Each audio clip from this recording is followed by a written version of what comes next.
Welcome everyone, this is Coaching in Session. My name is Michael Rearden and I will be your mindset coach today. And today we're going to be talking about the comfort zone. I'm sure you're familiar with the comfort zone and know things about it. It's a great place to be, or so they say. Today we're going to be talking about the pros and cons of the comfort zone, and we're also going to be teaching you how to get out of your comfort zone if you want to. There's going to be people in this world who don't want to leave their comfort zone. If you're one of those people, this video is not for you. But if you want more success, if you want to grow more in your life, then this episode is going to be exactly down your alley, because we're going to be helping you get out of that comfort zone, go through that fear zone, get into the growth zone, and then succeed. If you're new to the channel, make sure to like, comment, subscribe, and to share the video and our audio. Now, the topic, we have talked about it in the past on the podcast, but we're going to be bringing it into a blog now. And the blog is going to be how to get out of your comfort zone. And then we're going to be talking about the different methods. What is the comfort zone? And then, of course, some stories that you can associate with you and how you can get out of the comfort zone. All right, if you're new to the channel, you're going to head over to revenconcepts.com and you're going to head over to the resources tab right here and then go down to blogs and you will see the most recent blog that's going to be out, how to get out of your comfort zone. When you're reading this blog, you're going to ask yourself, well, why am I in my comfort zone? And the reason why we are in our comfort zone most of the time is because we have been told to find our comfort zone and to stay there. We need to start to get into the habit of not just abiding by what we were told, and then start to say, well, is this really something that I want for myself? Sometimes it is, sometimes it's not going to be. And you might say, well, is a 9 to 5 and retiring when I'm 65 what I want? I mean, if we look at the generation right now, they're trying to retire at 40. Not saying that they shouldn't, right? I want them to retire early. I want them to be financially free, right? That FIRE movement. We can get to that financial freedom. We can get to that type of lifestyle. The problem is that they're living in entitlement while they do it. So they want this in their life, but they're entitled, right? I'm owed this, right? You're not owed anything.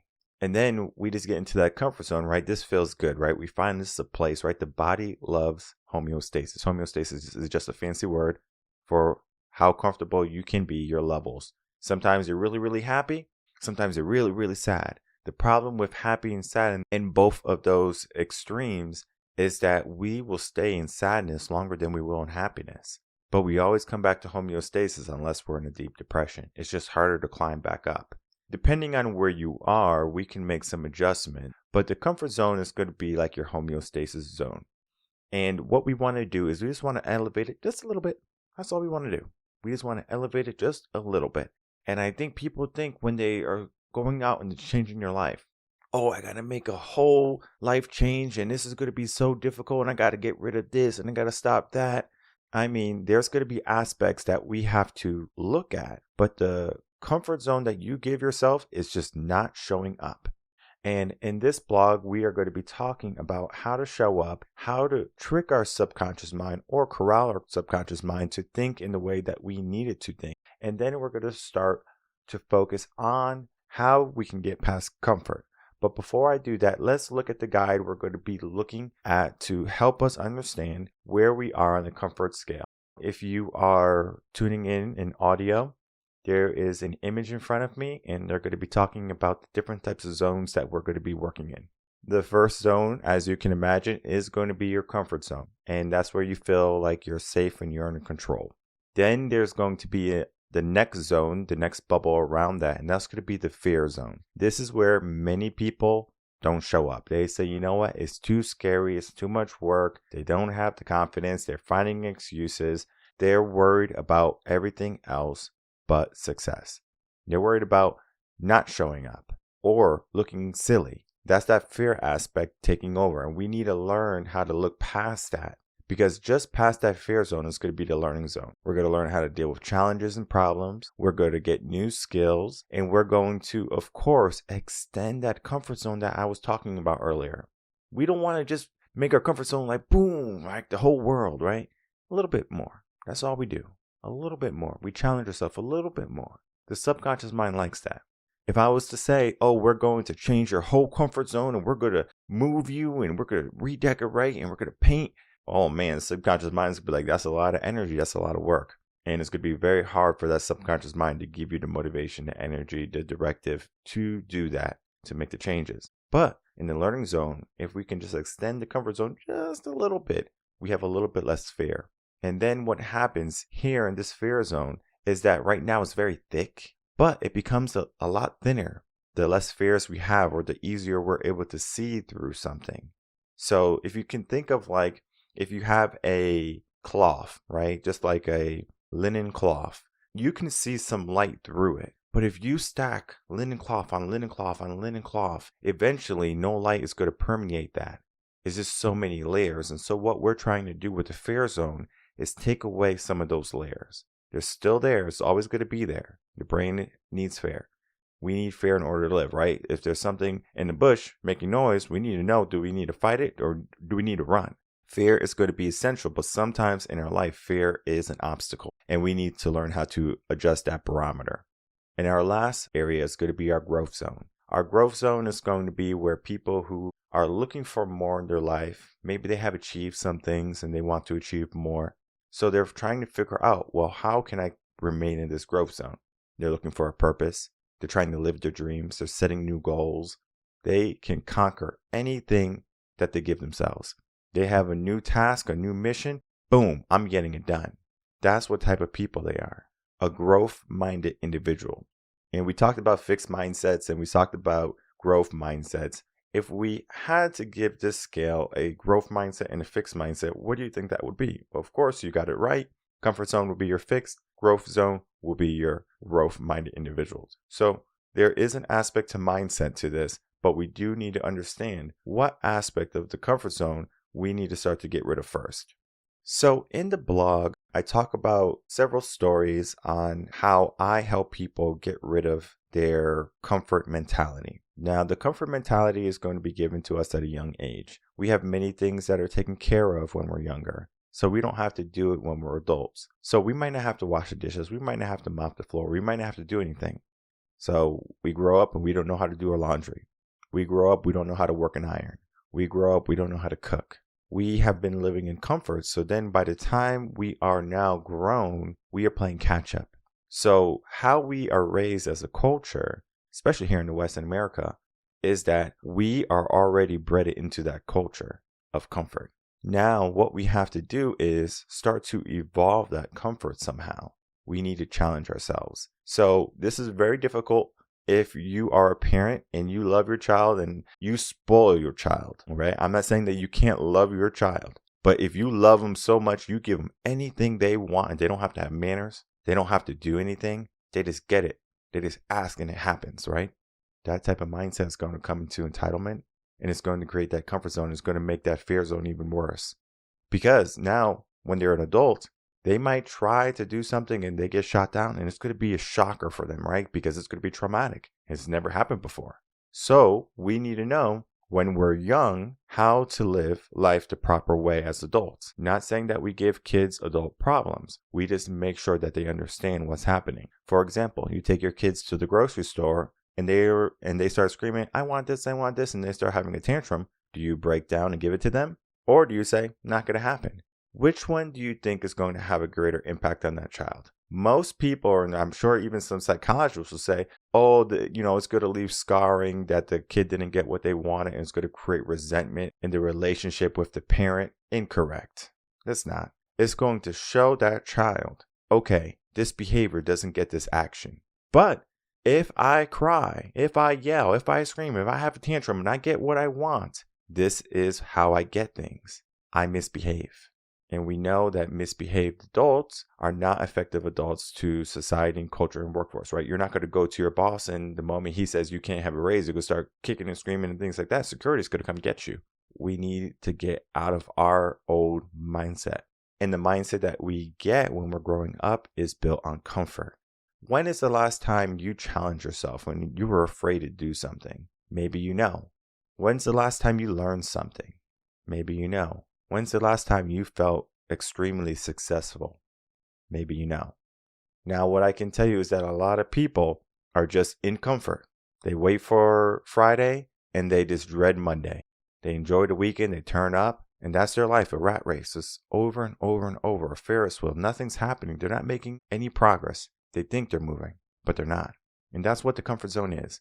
It's a mistaken belief that you're making progress in your life. We need to get out of that comfort zone in order to make progress. So there was one example I gave in the blog about a shark. And if you put a shark in a fishbowl, the shark is not going to outgrow the fishbowl. It's going to say, well, this is my environment. I can't outgrow this. And so, yes, now we know that the shark is not going to outgrow that environment. And so are we. We're not going to outgrow our environment. We need to move our environment. And a quick story is when I was living in Connecticut, I knew I had to get out of Connecticut because that was my fishbowl. I said, I need to go somewhere different. Where am I going to go? I mean, I went to Texas. I couldn't go anywhere in the world, but I went to Texas. Once I did that, Texas is known for what? Everything's bigger in Texas. So I was living in a small Connecticut state. And I mean, I've traveled out of the country, all over the country. I mean, I'm well versed in travel. There are some people living in Connecticut that are my age today that have never left Connecticut. And that's just who they are. That's just the mentality, right? Oh, this is where I feel comfortable. We stay where we are. My dog has been more places than some people have ever been or will ever be in their life. And it's not to say that my dog is privileged. It's just that I understand that I can't just stay in one place. And it's not that I can't settle down. It's just that there's so much more in the world than what we see around us and what we put in our life. So if you're one of those people who find themselves stuck and not doing something and challenging yourselves, then you just have to ask yourself the question, why are you not challenging yourself? Why are you not getting out of that fishbowl you were put in so you can grow to your proper maximum heights? It's a question you have to seriously ask yourself, because we're going to have roadblocks because of our environments and the behaviors we saw. But after that, I mean, when you're an adult, anything is possible. So do you just become a victim of your circumstances, or do you allow yourself to change your circumstances? I always tell people to go out and change their circumstances. You can make so much more progress than you are making right now. And then I spent some time being a swim coach in college, and then a little bit even after college when I was teaching. I learned so much about teaching, coaching children, the human brain, childhood development. I mean, I can go on. The list is extensive. Business, but whatever. What I found is that the subconscious mind is playing tricks on us even if we have good parents, good teachers, good environments. Everything is good, right? We're not being spoiled, right? We're having manners and things like that. We're good kids. But the subconscious mind is still working. And one of the ways it works is it looks at environment. I'm going to share two stories so you can see the difference between the subconscious mind in the same age group and the same gender. When I was teaching, I had two separate families at different times. One family had a older boy, a middle son, and there was a girl that wasn't even born yet. Now, I eventually met her as the years went on, but I never taught her how to swim. I only taught the two boys how to swim because that was my stint of swimming with the company, or just swimming in general. So the first boy that I taught in this family, he was timid. He was afraid of the water. He was like, I don't want to get in the water. And he was a strong boy. So like he would hold on. He was fighting it. But you got to understand, in water, you can be as strong as you want. It doesn't matter how strong you are. The water is going to win. Think of it as like a rock. A rock is going to sink. But if you're like a plank and you just have your hand open and it's calm and peaceful, you're going to be more buoyant. All right. The positive energy, right? Positive buoyancy. So he was very aggressive, right? He's like, all right, I'm a boy. I'm going to be aggressive, right? I'm afraid of this, so I'm going to use my strength. And the only thing I had to teach him was, well, we don't have to be afraid of the water, right? The water is our friend. The water can be a tool to help us swim rather than us trying to swim in the water. So I didn't say it like that because he's a kid. I just said that the water is our friend, basically, and we have to be calm. We have to treat the water gentle, something like that. Because kids, again, their vocabulary is not as extensive as an adult. Not saying that we can't teach them new words. Regardless of that, eventually he started to accept that, right? Going through the water, building confidence. But the moment he can't touch the bottom of the pool, there's a problem, right? Oh, I'm afraid, right? I'm afraid. That fear zone is right there. So he was living in comfort because I got him there. And now I gave him a challenge, the deep end. Oh, the deep end is scary. I can't touch the bottom. I'm sure he probably saw a movie of like a shark or something, right? The deep end. And now that fear is there. So he doesn't want to learn and he doesn't want to grow because the deep end is the deep end. And I said, well, let's just go a little bit, right? We don't have to go all the way in the deep end. We just go in the middle of the pool. That's not that deep. I can still stand. Oh, okay. Subconscious mind. I can still stand. I'm very tall. I'm 6'4". So even in a 6 feet pool, I'm going to be standing on my tippy toes or doing whatever I have to do. Now, kids always saw me standing. So they're like, oh, he can stand. It's the same as if I was in the little end. I just hunker down a little bit so they only see the part of my body. Always, it's the same in every part of the pool. Guess what happens? Oh, it's the same. It's the same. It's the same. So it doesn't matter if it's a shallow end. It doesn't matter if it's the middle of the pool. It doesn't matter if it's the end of the pool. It's the same. So he started to say, well, it's the same. I can do this. I can jump in the pool. And then, of course, positive reinforcement. He jumps in the pool. Give me 5, right? Thumbs up. Good job. Keep up the good work. I love it. All of those positive reinforcement cues, kids thrive on that. Kids want to acknowledge it. That's why you'll have a heavy hitter or bad kid is basically what some people call them. I call them heavy hitters. They will seek negative attention. I don't care what type of attention I get, they think. They just say, I want some attention. So I'm going to be bad. I'm going to be the person that I'm not supposed to be. And I have stories on that. But what I can tell you is that we're always going to be making some progresses. And we need to keep on making more progresses. Now that that young man is swimming, I got his brother.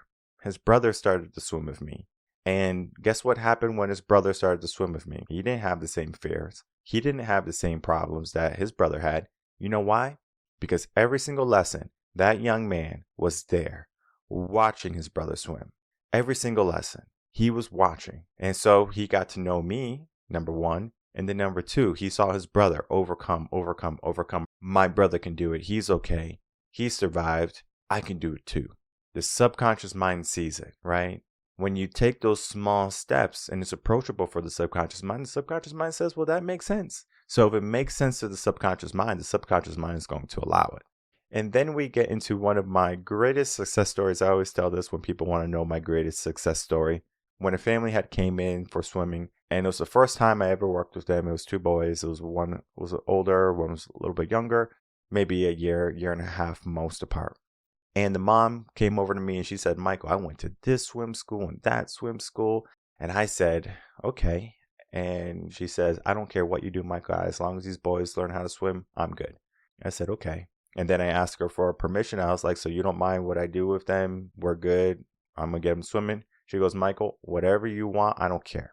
All right. So she must have been at wit's ends with these young men.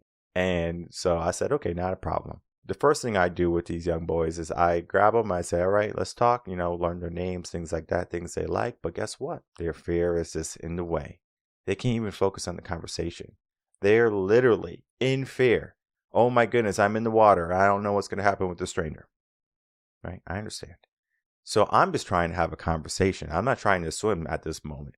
They're afraid of swimming. They're not afraid of the water because I saw them fooling around in the water earlier. They just won't walk up to a pool if they're afraid of the water. All right? They don't have that fear. They have a fear of swimming. When they heard swimming, they lost it. When they heard they were going to play in the pool, they loved it. As long as they can stay in the shallow end where they can stand up, they have full control, right? So either way, we are just going into the deep end now, into the middle of the pool. And so they can't stand anymore. And I'm literally just trying to have a conversation. And they're just yelling. I learned this from my boss at the time. I'm holding them. I don't have to hold them. So they're over there. I'm their savior. I'm literally the only person keeping them from being under the water. So the moment they want to struggle and fight, I said, well, if you want to go, you can leave. So they try to leave. They're in the middle of the pool and they don't know how to swim. They're going straight down to the bottom. I have to go rescue them. So I pick them up. I go, what are you doing? If you want to leave, leave. I can't. Well, why can't you? Oh, I don't know how to swim. Why don't you know how to swim? Because. I was like, why? And they're thinking of an excuse. I'm thinking of an excuse. What can I do? What can I say? There's none. So we made a rule. There's no crying in the pool with me. You can cry outside of the pool, cry at school, on the playground, but when you come in the pool, there's no crying. And the consequence, if they cried, was we were going to go do the lesson in the deep end. So they said, fair, right? Subconscious mind, right? That sounds fair. We can be in the shallow end where we like and where we feel comfortable. and we're going to learn there. And that's what we did. So the next lesson came. One boy came. I'm ready, Mike. I said, okay. One boy started crying. I said, do you know the rules that we created? And he says, yes. So I said, so what's going to happen now? He's like, I'm going to go in the deep end, right? I was like, yep, you got that right. So we went in the deep end, literally like for 30 seconds. After the 30 seconds, I bring him up and I say, you know what? Let's go back in the shallow end. And then the other boy was on the brink of tears, but he wasn't. So I said, listen, we can either do it the hard way or the easy way. Today, you chose to do it the hard way. Are you going to do it the hard way again the next time? He goes, no. Subconscious mind, right? He had a moment where he thought like, oh, I'm going to cry. But there's consequences. The other boy and the brother, they must have had a conversation. All right, we're not going to cry. Next lesson they came, they were confident. We learned. Trust. I didn't bring them in the deep end. We stayed in the shallow end. And then slowly we went a little bit deeper every single lesson. And then I say, well, what are you talking about? It's the same as swimming over there. You're not touching the bottom of the pool over there. And plus, I'm going to catch you. And we start with one finger, we start with one hand, and we start to move and we start to progress. That is progress. And eventually, long story short, the boys started to swim.